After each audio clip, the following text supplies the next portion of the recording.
How's it going, guys? It is Glake from the Evidentry / thephantompages.com, and today we're going to be continuing up more of the Kybalion, the last couple of chapters. I'm probably going to just do, I'm going to separate them, obviously, as I normally do, but I'm literally probably going to upload the last two at the same time, so I'm just going to knock out the final two today. I did want to completely finish this up before September 1st, but today is September 1st at the time that I'm recording this, so I'm 1 day late, but yeah, we're just going to finish up the book today. Rather than releasing one chapter a day at a time, I'm just going to upload the final two at the same time, but they will be separate videos. So we're going to do chapter 14 today, in this one, entitled Mental Gender. So sort of continuing on from the previous chapter, which was just gender. This one is more aimed towards the mental side of things rather than the purely physical. So chapter 14, Mental Gender. Students of psychology who have followed the modern trend of thought along the lines of mental phenomena are struck by the persistence of the dual mind idea, which has manifested itself so strongly during the past 10 or 15 years, and which has given rise to a number of plausible theories regarding the nature and constitution of these two minds. The late Thomas J. Hudson attained great popularity in 1893 by advancing his well-known theory of the objective and subjective minds, which he held existed in every individual. Other writers have attracted almost equal attention by theories regarding the conscious and subconscious minds, the voluntary and involuntary minds, the active and passive minds, etc., etc. The theories of the various writers differ from each other, but there remains the underlying principle of the duality of mind. The student of the Hermetic philosophy is tempted to smile when he reads or hears of these many new theories regarding the duality of mind, each school adhering tenaciously,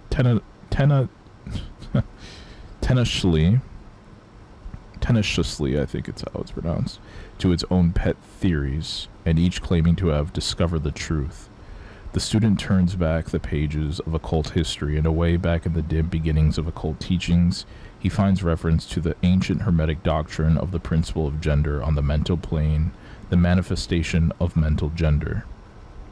And examining further, he finds that the ancient philosophy took a cognizance of the phenomenon of the dual mind and accounted for it by the theory of mental gender. The idea of mental gender may be explained in a few words to students who are familiar with the modern theories just alluded to. The masculine principle of mind corresponds to the so-called objective mind, conscious mind, voluntary mind, active mind, etc. And the feminine principle of mind corresponds to the so-called subjective mind, subconscious mind, involuntary mind, passive mind, etc. Of course, the Hermetic teachings do not agree with the many modern theories regarding the nature of the two phases of mind, nor does it admit many of the facts claimed for the two respective aspects. Some of the said theories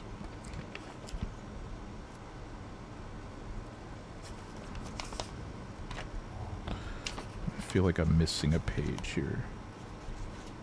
I guess not. And claims being very far-fetched and incapable of standing the test of experiment and demonstration. We point to the phases of agreement merely for the purpose of helping the student assimilate his previously acquired knowledge with the teachings of the Hermetic philosophy. Students of Hudson will notice the statement at the beginning of his second chapter of The Law of Psychic Phenomena that the mystic jargon of the Hermetic philosophers discloses the same general idea, i.e. the duality of mind.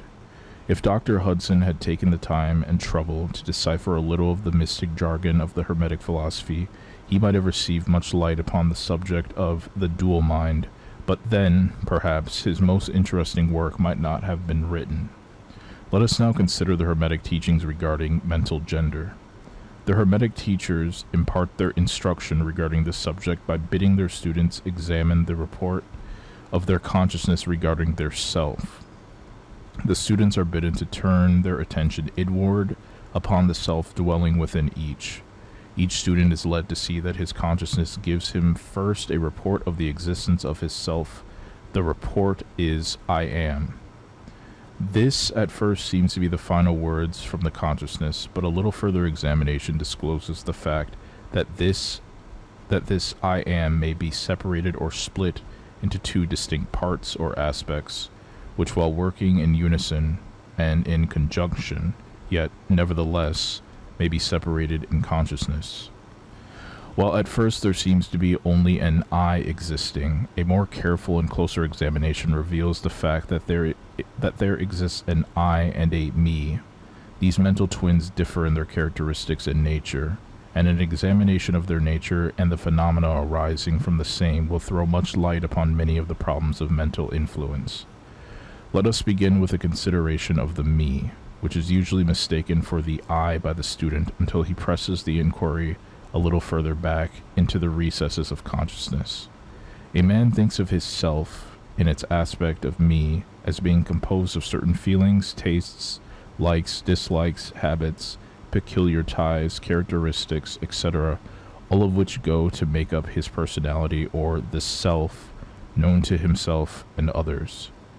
He knows that these emotions and feelings change, are born and die away, are subject to the principle of rhythm and the principle of polarity, which take him from one extreme of feeling to another. Strange wording. He also thinks of the me as being certain knowledge gathered together in his mind and thus forming a part of himself. This is the me of a man. But we have proceeded too hastily. The me of many men may be said to consist largely of their consciousness of the body and their physical appetites, etc. Their consciousness being largely bound up with their bodily nature, they practically live there. Some men even go as far as to regard their personal apparel as a part of their me, and actually seem to consider it a part of themselves. A writer has humorously said that men consist of three parts: soul, body, and clothes. These clothes-conscious people would lose their personality if divested of their clothing by savages upon the occasion of a shipwreck. But even many who are not so closely bound up with the idea of personal raiment stick closely to the consciousness of their bodies being their me. They cannot conceive of a self independent of the body. Their mind seems to them to be practically a something belonging to their body, which in many cases it is indeed. But as man rises in the scale of consciousness, he is able to disentangle his me from his idea of body, and is able to think of his body as belonging to the mental part of him. But even then, he is very apt to identify the me entirely with the mental states, feelings, etc., which he feels to exist within him. He is very apt to consider these internal states as identical with himself, instead of there being simply things produced by some part of his mentality and existing within him, within him, of him, and in him, but still not himself. He sees that he may change these internal states of feelings by all effort of will, and that he may produce a feeling or state of an exactly opposite nature. In the same way, and yet the same me exists, and so after a while he is able to set aside these various mental states, emotions, feelings, habits, qualities, characteristics, and other personal mental belongings. He is able to set them aside in the not me collection of curiosities and how do we say this? Encumbrances, as well as valuable possessions. This requires much mental concentration and power of mental analysis on the part of the student, but still the task is possible for the advanced student, and even those not so far advanced are able to see in the imagination of how the process may be performed. After this laying aside process has been performed, the student will find himself in conscious possession of a self which may be considered in its I and me dual aspects. The me will be felt to be a something mental in which thoughts, ideas, emotions, feelings, and other mental states may be produced. It may be considered as the mental womb, as the ancients styled it, capable of generating mental offspring. It reports to the consciousness as a me with the latent powers of creation and generation of mental progeny. I think it's pronounced progeny, of all sorts and kinds. Its powers of creative energy are felt to be enormous, but still it seems to be conscious that it must receive some form of energy from either its I companion or else some other I ere it is able to bring into being its mental creations. This consciousness brings with it a realization of an enormous capacity for mental work and creative ability. But the student soon finds that this is not all that he finds within his inner consciousness. He finds that there exists a mental something which is able to will that the me act along certain creative lines, and which is also able to stand aside and witness the mental creation. This part of himself he is taught to call his I. He is able to rest in its consciousness at will. He finds there not a consciousness of an ability to generate and actively create in the sense of the gradual process attendant upon mental operations, but rather a sense and consciousness of an ability to project an energy from the I to the me, a process of willing that the mental creation begin and proceed.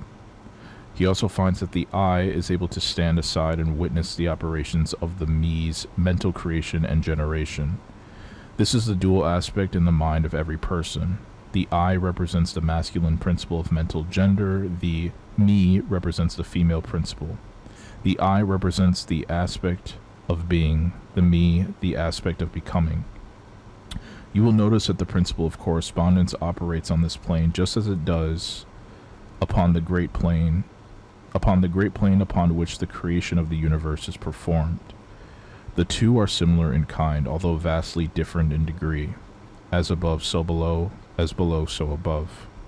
These aspects of mind, the masculine and feminine principles, the I and the me, considered in connection with the well-known mental and psychic phenomena, give the master key to these dimly known regions of mental operation and manifestation. The principle of mental gender gives the truth underlying the whole field of the phenomena of mental influence, etc. The tendency of the feminine principle is always in the direction of receiving impressions, while the tendency of the masculine principle is always in the direction of giving out or expressing. The feminine principle has much more varied field of operation than has the masculine principle. The feminine principle conducts the work of generating new thoughts, concepts, ideas, including the work of the imagination. The masculine principle contents itself with the work of the will in its varied phases, and yet, without the active aid of the will of the masculine principle, the feminine principle is apt to rest content with generating mental images which are the result of impressions received from outside instead of producing original mental creations. Persons who can give continued attention and thought to a subject actively employ both of the mental principles, the feminine in the work of the mental generation and the masculine will in stimulating and energizing the creative portion of the mind. The majority of persons really employ the masculine principle but little and are content to live according to the thoughts and ideas instilled into the me from the I of other minds. But it is not our purpose to dwell upon this phase of the subject, which may be studied from any good textbook upon psychology, with the key that we have given you regarding mental gender. The student of psychic phenomena is aware of the wonderful phenomena classified under the head of telepathy, thought transference, mental influence, suggestion, hypnotism, etc. Many have sought for an explanation of these varied phases of phenomena under the theories of the various dual mind teachers, and in measure they are right, for there is clearly a manifestation of two distinct phases of mental activity. But if such students will consider these dual minds in the light of the Hermetic teachings regarding vibrations and mental gender, they will see that the long sought for key is at hand. In the phenomena of telepathy, it is seen how the vibratory energy of the masculine principle is projected toward the feminine principle of another person, and the latter takes the seed thought and allows it to develop into maturity. In the same way, suggestion and hypnotism operates. The masculine principle of the person giving the suggestions directs a stream of vibratory energy or willpower toward the feminine principle of the other person, and the latter, accepting it, makes it its own and acts and thinks accordingly. An idea thus lodged in the mind of another person grows and develops, and in time is regarded as the rightful mental offspring of the individual, whereas in its reality, like the cuckoo egg placed in the sparrow's nest, is where it destroys the rightful offspring and makes itself at home. A normal method is for the masculine and feminine principles in a person's mind to coordinate, it's really spelled out, coordinate, and act harmoniously in conjunction with each other, but unfortunately, the masculine principle in the average person is too lazy to act. The display of willpower is too slight, and the consequence is that such persons are ruled almost entirely by the minds and wills of another person's whom they allow. Ooh, this is a longer chapter. To do their thinking and willing for them. How few original thoughts or original actions are performed by the average person. Are not the majority of persons mere shadows and echoes of others having stronger wills or minds than themselves? The trouble is that the average person dwells almost altogether in his me consciousness and does not realize that he has such a thing as an I. He is polarized in his feminine principle of mind, and the masculine principle in which is lodged the will is allowed to remain inactive and not employed. The strong men and women of the world invariably manifest the masculine principle of will, and their strength depends materially upon this fact. Instead of living upon the impressions made upon their minds by others, they dominate their own minds by their will, obtaining the kind of mental images desired, and moreover dominate the minds of others likewise in the same manner. Look at the strong people, how they manage to implant their seed thoughts in the minds of the masses of the people, thus causing the latter to think thoughts in accordance with the desires and wills of the strong individuals. This is why the masses of people are such sheep-like creatures, never originating an idea of their own, nor using their own powers of mental activity. The manifestation of mental gender may be noticed all around us in everyday life. The magnetic persons are those who are able to use the masculine principles in the way of impressing their ideas upon others. The actor who makes people weep or cry as he wills is employing this principle, and so is the successful orator, statesman, preacher, writer, or other people who are before the public attention. The peculiar influence exerted by some people over others is due to the manifestation of mental gender along the vibrational lines above indicated. In this principle lies the secret of personal magnetism, personal influence, fascination, etc., as well as the phenomena generally grouped under the name of hypnotism. The student who has familiarized himself with the phenomena generally spoken of as psychic will have discovered the important part played in the said phenomena by the force which science has styled suggestion, by which term is meant the process or method whereby an idea is transferred to or impressed upon the mind of another, causing the second mind to act in accordance therewith. A correct understanding of suggestion is necessary in order to intelligently comprehend the varied psychical phenomena which suggestion underlies, but still more is a knowledge of vibration and mental gender necessary for the student of suggestion. For the whole principle of suggestion depends upon the principle of mental gender and vibration.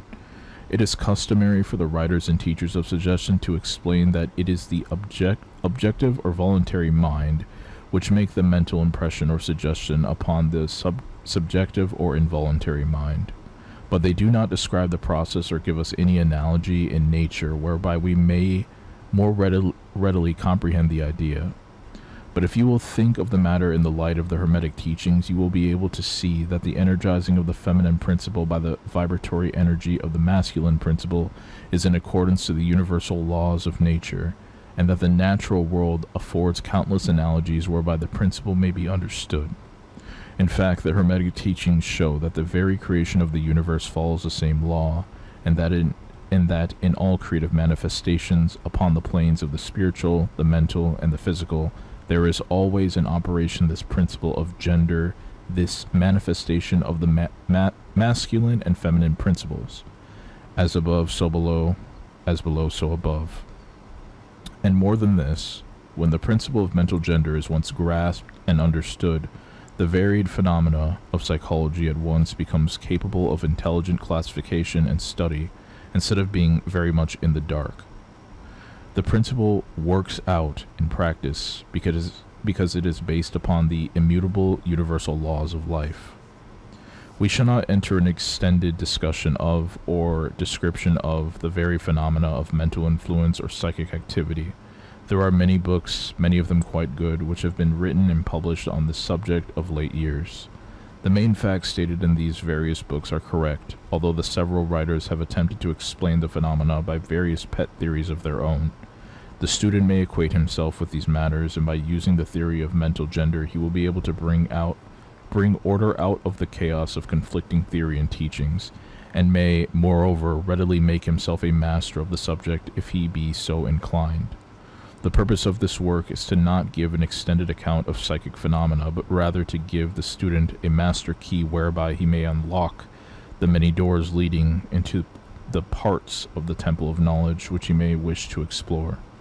We feel that in this consideration of the teachings of the Kybalion, one may find an explanation which will serve to clear away many perplexing difficulties, a key that will unlock many doors.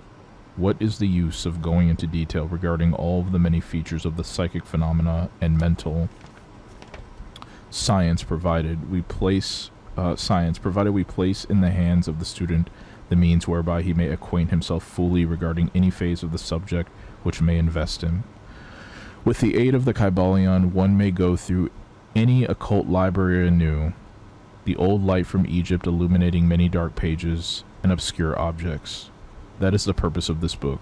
We do not come expounding new philosophy, but rather furnishing the outlines of a great world-old teaching, which will make clear the techniques of others, which will serve a great reconciler of differing theories and opposing doctrines. Alright, and that's going to do it for Chapter 14, Mental Gender. So a very mouthy chapter there. There is a lot to take in that one, and that is a much longer one than a lot of the previous chapters. Really more focusing on the power of the mind and how both masculine and feminine energies in the mind sort of are present and both play different roles. But you can sort of see it in society today where it's just interesting how certain energies are sort of pushed on the opposing physical genders, which leads to that energy sort of not really doing what it needs to do on the mental side of things.